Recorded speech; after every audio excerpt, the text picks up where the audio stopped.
स्वागत है आपका हमारे इस YouTube चैनल पर। मैं मुनमुन श्रीवास्तव आपका हार्दिक अभिनंदन करता हूं। कैसे हैं आप सभी? आप सभी इन दिनों परीक्षा की तैयारी में जुटे होंगे और आपके बहुत सारे सवाल आए कि इन विषयों पे हमें लास्ट मिनट तैयारी के टिप्स चाहिए और ख़ास तौर पर उसमें सबसे ज़्यादा डिमांड थी इंग्लिश ऑनर्स को लेकर। फर्स्ट सेमेस्टर के इंग्लिश ऑनर्स के विद्यार्थी बहुत परेशान हैं, तो हमने भी सोचा कि एक ऐसे एक्सपर्ट को आपके सामने लेकर आए जो अपने आप में जो है वो काफ़ी माहिर हैं। 21 से अधिक इनकी किताबें हैं हिंदी और इंग्लिश में, और department of English Kirorimal college में प्रोफेसर है। जी हाँ, हम बात कर रहे हैं प्रोफेसर प्रवीण कुमार अंशुमन की।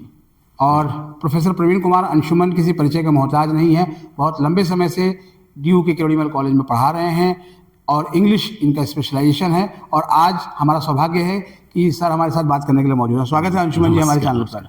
अंशुमन जी, सबसे बड़ा सवाल जो है फर्स्ट सेमेस्टर के विद्यार्थियों का है, खासतौर पर वो जो इंग्लिश ऑनर्स में है। BA प्रोग्राम की बात भी करेंगे, क्या करें जो है वो बहुत कम समय बचा है, एग्जाम सर पर हैं, नंबर अच्छे चाहिए उनको। देखिए, नंबर अच्छे तो सभी बच्चों को चाहिए। जो बच्चे क्लासेस अटेंड करते हैं उनको तो चाहिए ही, जो नहीं कर पाते हैं किसी वजह से या नहीं करते उनको भी चाहिए। जो बच्चे रेगुलर क्लासेस अटेंड करते हैं, टीचर्स जो उनको गाइडेंस देते हैं, जो रीडिंग्स देते हैं, उनको फॉलो करते हैं, उनके लिए ये बहुत समस्या नहीं है। लेकिन फिर भी टिप्स की ज़रूरत तो उनको भी है। तो इसमें कुछ महत्वपूर्ण बिंदुओं को मैं आपको बताना चाहूँगा। वो ये कि DU का जो सिलेबस है, उस सिलेबस में ही वो कीवर्ड्स हैं। जी हाँ, वो कीवर्ड्स ये हैं कि हर सिलेबस के शुरुआत में जो लर्निंग है, जो ऑब्जेक्टिव्स हैं सिलेबस के, जो लर्निंग्स हैं और जो आउटकम है, ये तीनों चीज़ें वहाँ दी हुई हैं। तो जब भी किसी टीचर की क्लास आप अटेंड करते हैं अपने किसी पेपर की, तो उसमें अपने लर्निंग्स को, अपने ऑब्जेक्टिव्स को और क्या एक्सपेक्टेड आउटकम है उसका हमेशा ध्यान रखें। उसका हमेशा ध्यान रखने पे क्या होगा कि जो आप चाहते हैं आंसर देना, और जो टीचर चाहता है कि जो आंसर आए बच्चों की तरफ से, क्योंकि बच्चे अगर उसको ध्यान से पढ़ेंगे तो उनको पता होगा कि हमें क्या जवाब एग्जामिनेशन में लिखना है।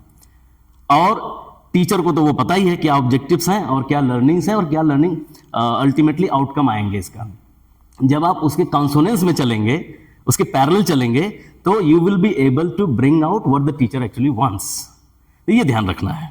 अब सर बच्चे तो ये तो बेसिक खत्म हो गई, हाँ। अब वो तो प्रिपरेटरी लीव में है और अब एग्जाम का इंतजार कर रहे हैं। बिल्कुल। तो ये समय जो है किस तरह की तैयारी करने का है, अलग अलग पेपर्स को अगर ध्यान में रख के आप बताएं हाँ, तो। ये समय तो सबसे ज़्यादा क्रूशियल है।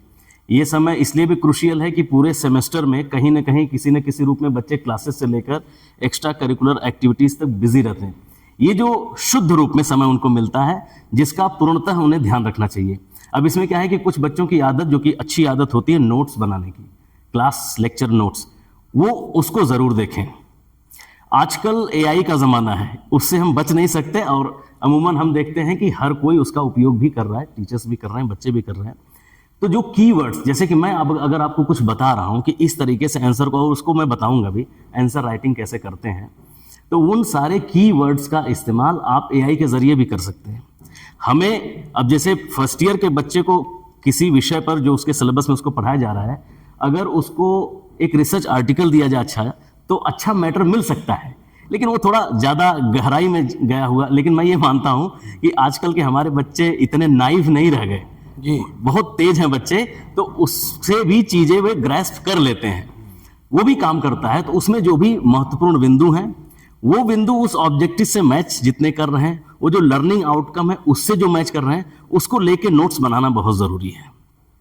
इस तरह से अगर चीज़ों को वो अप्रोच करेंगे तो मुझे लगता है कि बहुत आसानी से वो अपनी तैयारी को भी मुकाम दे पाएंगे और अच्छा मार्क्स जिसकी वो उम्मीद करते हैं वो भी ला पाएंगे। सर इंग्लिश ऑनर्स के बारे में कहा जाता है कि जो 12th क्लास में इंग्लिश होती है, और जब बच्चा इंग्लिश ऑनर्स करने आता है बिल्कुल बदली हुई होती है। तो मतलब वहाँ पर जो है वो ऑब्जेक्टिव होता है, यहाँ लिटरेचर पढ़ना है, बहुत सारी चीज़ें, और बच्चों का कई बार इंटरेस्ट नहीं होता, सोचते हैं इंग्लिश में नंबर हमारे अच्छे आए, CUT में बढ़िया स्कोर मिल गया, इंग्लिश ऑनर्स ले लिया। नहीं, इंग्लिश एक्चुअली क्या है कि इंग्लिश को पढ़ने पर जॉब एवेन्यूज तो हैं जी, उसके तहत इंग्लिश तो अच्छी होती ही है। मल्टीपल, जैसे प्रोफेसरशिप हो गया, टीचिंग हो गया, इसके अलावा भी जर्नलिज्म और अदर वेन्यूज़ है जहाँ पर वो अपने आप को अप्रोच कर सकते हैं कैरियर पॉइंट ऑफ व्यू से। लेकिन जहाँ तक आप दोनों में डिफरेंसेस की बात कर रहे हैं, तो डिफरेंसेस सिर्फ अंग्रेजी को लेके नहीं है, फिजिक्स भी जो बच्चा 12th में करके आ रहा है तो एक एडवांस वर्जन आपको ग्रेजुएशन के लेवल पे, और ग्रेजुएशन क्या, ग्रेजुएशन को अगर पोस्ट ग्रेजुएशन से आप कंपेयर करेंगे तो वहां भी आपको वो क्वांटम लीप मिलेगी। तो यहाँ पर क्या है कि CUET में ये है कि ये प्रॉब्लम मैंने भी फेस की है, मैं एडमिशन इंचार्ज था इस बार, कि बहुत से कॉमर्स के बच्चों को इंग्लिश ऑनर्स मिला, जो प्रेफरेंस उन्होंने दिया है, जो मार्क्स उनको अलॉट हैं और कौन सा कॉलेज उन्होंने किस प्रेफरेंस पे भरा है, अब तो सब कुछ ऑटोमेटिक है, कंप्यूटर से क्रिएट हो रहा है। तो हमें नहीं पता लगता कौन सा बच्चा किस स्ट्रीम में चला जा रहा है। इससे एक परेशानी आ रही है। कॉमर्स में रुचि रखने वाला बच्चा इंग्लिश ऑनर्स पढ़ रहा है तो उसको बहुत परेशानी हो रही है, लेकिन इत्तेफाक से अगर उसकी रुचि इंग्लिश में है और इंग्लिश ही उसको मिल गया तब तो कुछ कहना नहीं है, तब तो वो जो करना चाहता है तो सोने में सुहागा हो गया। बिल्कुल सोने में सुहागा। लेकिन ये बड़ी परेशानी है इस CUET सिस्टम की कि उसको पता नहीं वो कहाँ पर जाएगा। पहले क्या होता था कि हमने कॉलेज देख लिया, मेरा कट ऑफ इस कॉलेज में आ रहा है, मेरे ही सब्जेक्ट में, मैं वहाँ पे चला गया, एडमिशन ले लिया। अब ये थोड़ा सा कॉम्प्लेक्सिटी इस सिस्टम में आ गई है। अगर ये दूर की जा सके भविष्य में तो शायद ये तो सर पॉलिसी डिसीजन है। मेन अब आते हैं वही एग्जाम की तैयारी पे। इंग्लिश ऑनर्स लिया है बच्चे ने, फर्स्ट सेमेस्टर में है, तो किस तरह से तैयारी करे ये जो बचे हुए समय में कि बिल्कुल टॉप ग्रेड आ जाए उसका। टॉप ग्रेड तो देखिए, दो भागों में इस बात को विभक्त करना पड़ेगा कि एक तो शुरुआत से जो बच्चे मतलब क्लासेस अटेंड करते हैं और जो नहीं करते हैं, इनमें दोनों में फर्क तो आएगा। ऐसी जादू की छड़ी नहीं है कि आप क्लासेस अटेंड ना करो और फिर 10 दिन के इस प्रिपरेटरी लीव में हम ऐसा कुछ कर जाएंगे कि बहुत अच्छा हो जाएगा। ये रेयर हो सकता है ना, मतलब ये नॉर्मल नहीं हो सकता, जनरली ऐसा नहीं हो सकता। तो जो बच्चे, फिर भी मैं दोनों के लिए बता देता हूं कि एक तो ये है कि इसमें मैं मेरे टीचर को कोट करना चाहूंगा। मैं BHU का एलुमिनस हूं। वहां पे हमारे प्रोफेसर हुआ करते थे, प्रोफेसर R.A. सरकार, काफी सीनियर टीचर थे। जब हम लोग गए थे उसके कुछ ही दिनों बाद वो रिटायर हो गए। उन्होंने बोला कि बेटा 3 घंटे के पेपर में तुम अपना पूरा नॉलेज पोर आउट नहीं कर सकते हो। All that you have to do is to dazzle the teacher. यही मुझे आर्ट समझ में आई। Dazzle the teacher, dazzle the teacher मतलब आपको ऐसा लिखना है कि टीचर अचंभित हो जाए। अब आप क्या आपने 10 किताबें पढ़ी हैं किसी विषय पर और वो 10 किताबों का नॉलेज आप 3 घंटे में थोड़ी उड़ेल सकते हो। आपको क्या करना है, यानी कहने का आशय यह है कि जो मैं अध्ययन करता हूं और जो मैं एग्जाम देता हूं, कोई जरूरी नहीं कि आप अध्ययन करते हो तो आपको एग्जाम ही देना हो। कुछ लोगों को पढ़ने का शौक होता है, तो शौक वाले तो कभी एग्जाम देते नहीं है। लेकिन जब हम कोई डिग्री ले रहे हैं तो हमें यहाँ पे हमारा शौक भी हो सकता है, उस शौक के अनुसार हमें वो इंग्लिश ऑनर्स मिला और अब हमें एग्जाम भी देना है। और एग्जाम में ही सिर्फ हमें मेन एग्जाम नहीं देना है, हमें इंटरनल असेसमेंट भी है और CA भी है।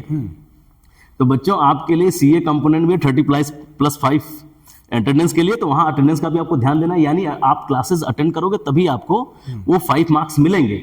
उसके बाद आपका 12+12+6 जो आपके internal assessment, assignment, test plus वहां भी अटेंडेंस का कंपोनेंट 6 मार्क्स का है, वो भी आप अटेंड करोगे तो 6 मार्क्स तभी कवर होगा। और तो मेरी ये सलाह हमेशा स्टूडेंट्स को होगी कि वो आप अटेंडेंस के कंपोनेंट को हल्का मत लीजिए, वो भी मार्क्स आप ले ही लीजिए, यानी क्लासेस आप अटेंड करिए। दूसरी बात यह है कि जिसने असाइनमेंट करना मुझे लगता है आसान हो गया है अब, जो टूल्स हमारे पास है उसकी वजह से आप रोक भी नहीं सकते किसी को। लेकिन टेस्ट में वो असली टेस्ट आपका होता है, क्योंकि जो असाइनमेंट आप कितना भी बेहतर कर लो, वो सारी चीजें अगर आप टेस्ट में प्रेजेंट कर पाते हो, जो कि लाइव आपका सामने होता है, टीचर बैठा होता है, कोई एक्सेस नहीं आपको, तो वो ज्यादा चीजें अच्छी होती है। वो कैसे हो सकती है वो मैं आपको बताऊंगा। वो ये बताऊंगा वही उसके रेफरेंस में कि all you have to do is to dazzle the teacher. Dazzle कैसे होगा टीचर? एक तो सबसे पहली चीज कि आपका स्क्रिप्ट जो है वो एकदम नीट एंड क्लीन होना चाहिए। आप सीधा से सोचिए, एक स्क्रिप्ट आपके पास है जो कि थोड़ा सा बहुत कटम कुटम हुआ है उसमें, और एक बहुत neat and clean. Hand writing किसी की अच्छी नहीं है, तब भी अगर वो नीटली लिखता है तो वो इंप्रेस करेगा। और अगर हैंड राइटिंग अच्छी है तब तो फिर कुछ कहना नहीं, आपने बोला सोने पे सुहागा, वो फिर होगा। तो पहली बात हमेशा ध्यान रखिएगा, स्क्रिप्ट को नीट और क्लीन रखिएगा। दूसरा चीज, जब आप क्वेश्चन को शुरू करें, ऐसे तो नॉर्मली जो मैंने भी अपने कैरियर में फॉलो किया कि हम तो क्वेश्चन नंबर 1 से शुरू करके लास्ट तक जाते थे, तो इससे टीचर परेशान नहीं होता। यद्यपि इसमें कोई दिक्कत नहीं, आप कहीं से भी शुरू कर सकते हैं। होना तो ये चाहिए कि जो आपको सबसे बेहतर आता है वो सबसे पहले लिखें। कई क्वेश्चंस हैं, जो सबसे बेहतर आपको आता है वो सबसे पहले लिखें। लेकिन अगर आप सब कुछ को बेहतर कर सकते जो कि एक्सेप्शनली कोई कर सकता है, तो क्रम से चलना ज्यादा बेहतर है। लेकिन क्रम से चलने के चक्कर में कभी भी पता चला हम क्वेश्चन नंबर 1 अच्छे से नहीं आता और क्रम से चलने के चक्कर में हम क्वेश्चन नंबर 1 को अटेम्प्ट करते, ये भी नहीं करना है। इसलिए पहले तो आपको सबसे पहले सारे क्वेश्चंस पढ़ लेने हैं। Immediately you will get the idea कि मेरे को सबसे अच्छा इसमें किसको अटेम्प्ट कर सकता हूं जी। जैसे ही आपको ये पता लगता है, आप ये भी एक भूल बच्चे करते हैं एग्जाम टाइम में, जब हम लोग स्क्रिप्ट चेक करते हैं तो हमें पता लगता है बच्चा क्वेश्चन नंबर लिखना भूल जाता है। मान लीजिए क्वेश्चन नंबर 2 है और ए बी सी 3 ऑप्शंस है, वो क्वेश्चन नंबर 2 लिख के ए बी सी भूल गया या क्वेश्चन नंबर 2 लिखना भूल गया, तो हमें परेशानी होती है। टीचर थोड़ा सा हल्का सा इरिटेट होता है, तो उसका नुकसान कहीं ना कहीं किसी न किसी रूप में हो सकता है। तो ये हमेशा ध्यान रखें, क्वेश्चन नंबर और क्वेश्चन ऑप्शन वो हमेशा आप लिखें। क्वेश्चन का उत्तर जो देना है आपको, तो हमेशा ये ध्यान रखें, शायद आपको कोई बताया हो ना बताया हो, कि कोई हर प्रश्न का उत्तर प्रश्न में ही होता है जी। ये इसलिए होता है क्योंकि अमूमन जिस प्रश्न का जवाब हमने तैयार किया है, क्वेश्चन कुछ भी आ जाता है आमतौर से हम उसी को लिखने लगते हैं। ये नहीं करना है। Teacher is adept enough, teacher जो होता है वो कॉनोजियर एनफ है ये बात पकड़ने में कि स्टूडेंट्स जो है वो उस प्रश्न का जवाब दे रहे हैं कि नहीं दे रहे हैं। तो क्वेश्चन को अगर आप ध्यान से पढ़ेंगे तब आपको पता लग जाएगा कि आंसर क्या होगा, क्योंकि क्वेश्चन में ही वो कीवर्ड्स होते हैं जिन कीवर्ड्स को आपको डिस्कस करना है। पहली चीज मैंने बताई नीट एंड क्लीन, दूसरी चीज मैंने बताई क्वेश्चन को ध्यान से पढ़ना। क्वेश्चन को जो ध्यान से पढ़ लेता है वही क्वेश्चन का अच्छे से जवाब दे पाता है। मतलब क्वेश्चन की जो भाषा है उसी का आंसर देना है। सिर्फ भाषा नहीं, क्वेश्चन में क्या पूछा जा रहा है। जैसे एक क्वेश्चन को आज अगर पूछा जाए, अगले साल भी अगर ये क्वेश्चन रिपीट किया जाए, थोड़ा सा उसको ट्विस्ट करेंगे, क्वेश्चन वही होगा, ट्विस्ट हो जाएगा। तो जब भी बच्चा उसका जवाब देगा तो उसको यह ध्यान रखना पड़ेगा कि वो ट्विस्टेड एंगल क्या है। जब उस ट्विस्टेड एंगल को आप ध्यान में रखेंगे तो आपका जवाब उसी तरह से मोल्ड होगा उस तरफ जो एक्सपेक्टेड है। टीचर के लिए जो एक्सपेक्टेड है कि ये आंसर इस तरह से आना चाहिए। तो इंट्रोडक्शन में ये ध्यान रहे, जिस तरह से हमारा पूरा आंसर कोहेसिव और कोहेरेंट होना चाहिए, मतलब logically connected with each other. पहला पैरा आपने लिखा तो दूसरा जो आएगा पहला पैरा उसको लीड करेगा, है ना, मतलब उसको आप हटा नहीं सकते सेकंड पैराग्राफ को। तो कोहेरेंस और कोहेसिवनेस बहुत इंपॉर्टेंट है। तो पहला पैरा, अगर पूरे आंसर की बात करें तो पहला पैरा और अंतिम पैरा ये पूरा कोहेरेंट होंगे। लेकिन अगर सिर्फ पहले पैरे की बात करें, क्योंकि पहला क्वेश्चन सबसे बेहतरीन आप हल कर रहे हैं, तो एग्जामिनर आपके उस प्रश्न को ध्यान से देख रहा है कि बच्चे ने कैसे अटेम्प्ट किया है। उसी तरह से उस पूरे आंसर में पहला पैरा वो ध्यान से देखेगा।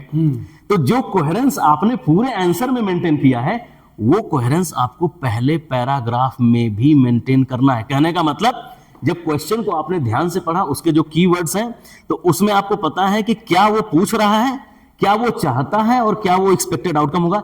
ये तीनों बातें आपके पहले पैराग्राफ में एज एन इंट्रोडक्शन आ जानी चाहिए।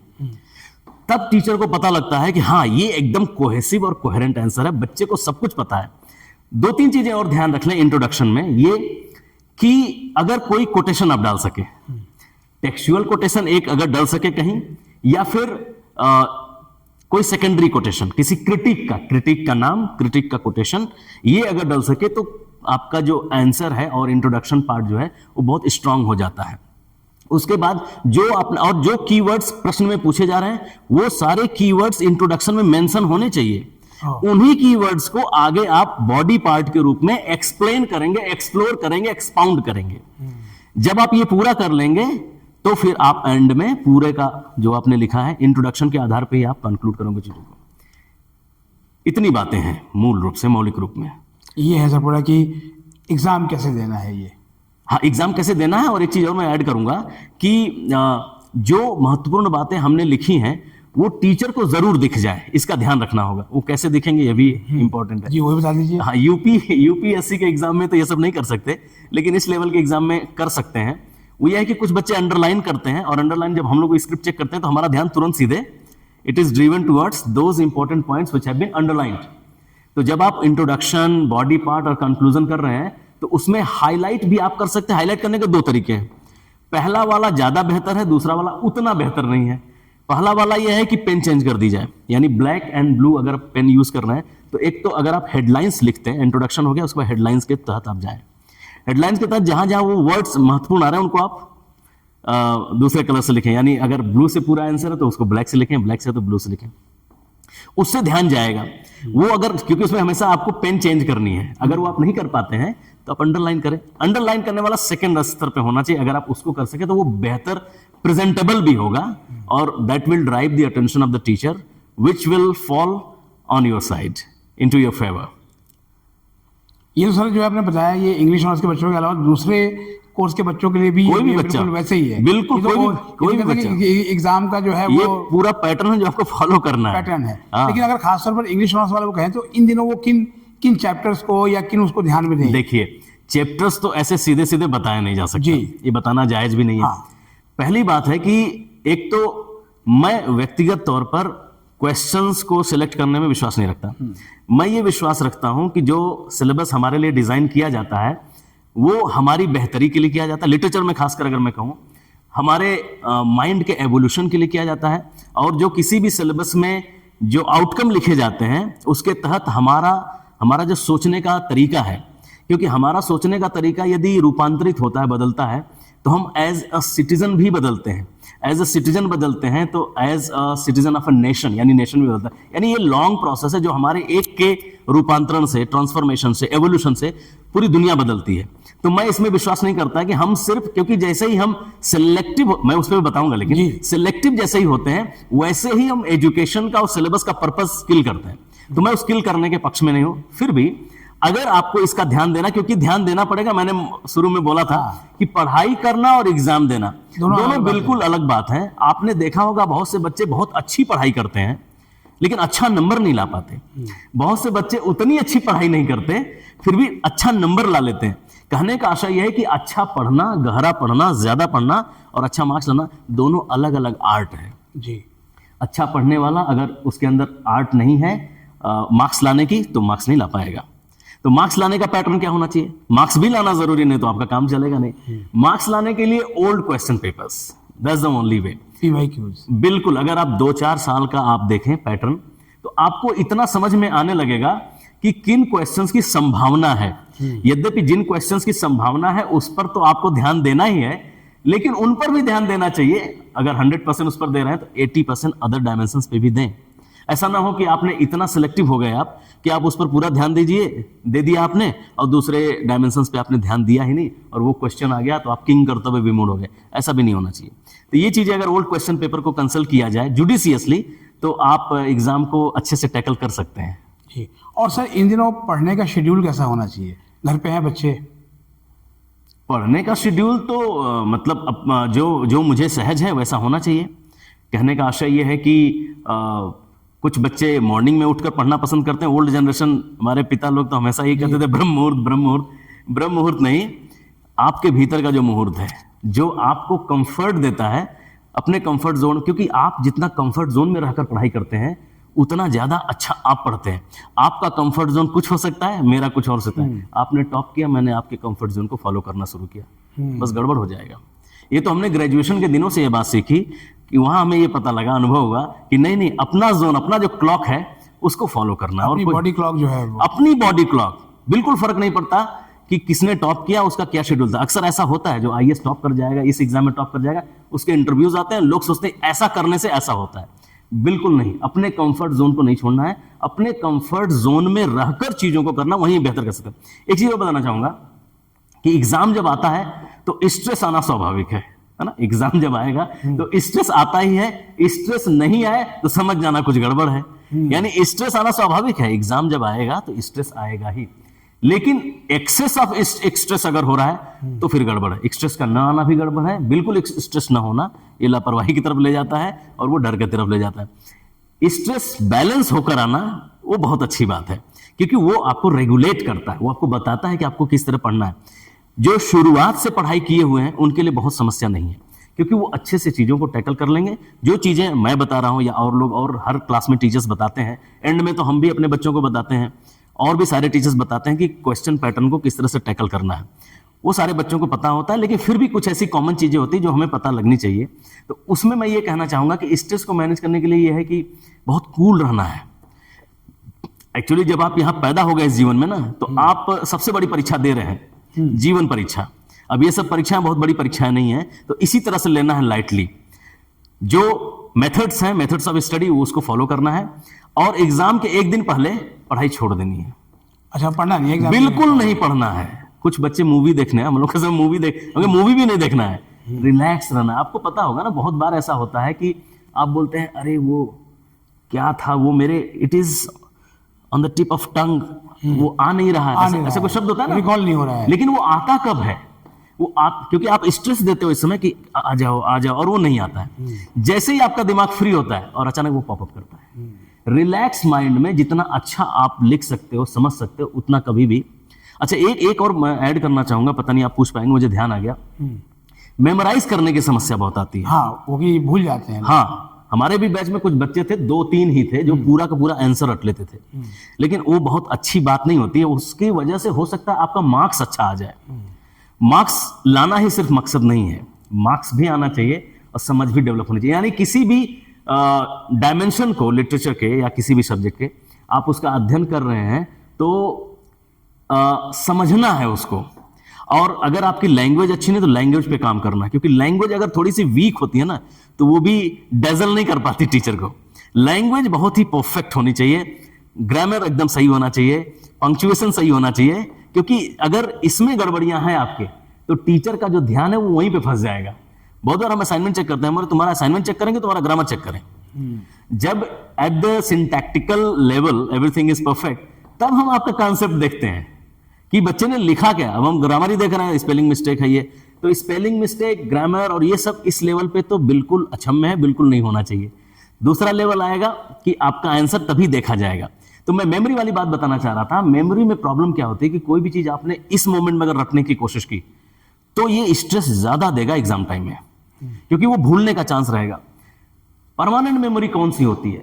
जो चीज आप 2 बार पढ़ते हो वो परमानेंट मेमोरी नहीं क्रिएट करती। जो चीज आप 20 बार पढ़ते हो तब जाके वो सेटल कर जाता है आपके दिमाग में।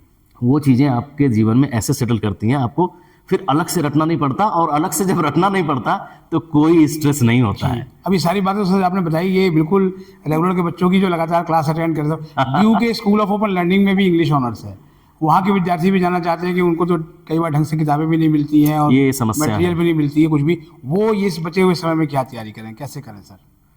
और जो मैंने बात बताई इससे तो वो भी चीजें निकाल सकते हैं। जैसे सबसे पहली बात तो और सबसे महत्वपूर्ण ये होगा कि क्वेश्चन पेपर का अध्ययन करें।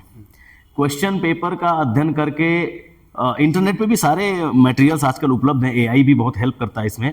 तो कौन सा बेस्ट आंसर हो सकता है, ये जितने बिंदु सिलसिलेवार तरीके से मैंने बताए हैं उन प्रॉम्प्ट्स को दिए जा सकते हैं। अगर उनके पास बिल्कुल समय नहीं है तो मैं बता रहा हूं, उन प्रॉम्प्ट्स को देकर बेहतर से बेहतर आंसर एआई की मदद से निकाला जा सकता है, with quotation, with critic, mention of a critic, with the way the conclusion has to be very systematic, very perfect, how the introduction has to be very much orchestrated, वो सब वहां से हेल्प ली जा सकती है। तो एकदम कम समय है तो इन सारे कीवर्ड्स और जो मेथड्स ऑफ स्टडी हैं इनको प्रॉम्प्ट बनाकर वहां पर पोस्ट करके और उन प्रॉम्प्ट के जरिए जितने भी आंसर, मतलब जितने भी पेजेस मतलब वर्ड्स के आपको लिखने एक्सपेक्टेड से, लॉन्ग आंसर टाइप का भी क्वेश्चन आता है, शॉर्ट आंसर टाइप का भी आता है, तो उस हिसाब से आप तैयारी कर सकते हैं।